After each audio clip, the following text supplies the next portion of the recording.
सलाम कुल चारों का मन सर इब्राहिम समाचार का यूट्यूब चैनल तो जिल नजराबाद शुमारा ईद उल फित्र मुबारक हुआ।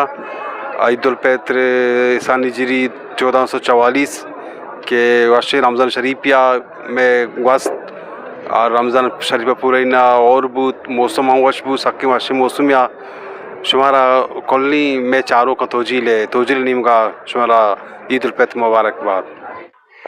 मन नाकुद अप्पाच मनी नेमगाची शुमारा खोलनी बलूच कोमा ईद मुबारकबाद। मन नाकु रहमत मनी नेमगाची शुमारा कोल्ले चारों का हिद मुरादबाद। मना पहदमान चमनी नेमगा तोजिले कोल संगत कोल बलूच राजा चमन नेमगा मुद्दे जोरला के ईद मुरादबाद। अस्सलाम वालेकुम मन इमरान इमामा मन नेमगाची शुमारा ईद उल फित्र मुबारक भी।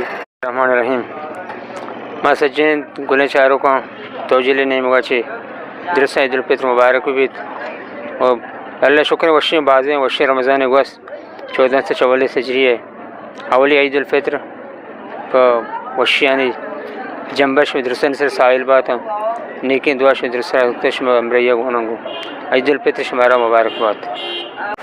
मन वहाब अमान नेमगा कोल्ली राजा ईद उल फित्र दिले जुहला के मुबारकबाद। मना वसीम यूसुफ चमलकाबाद शुमारा ईद मुबारकबाद दिले जोला के हूँ। मना शाहकान मन नेमगा शुमार दुरुस्त ईद मुबारक। मन वाए दोस्त चमन नेमगा तोजिले चारों का ईद मुरादबा।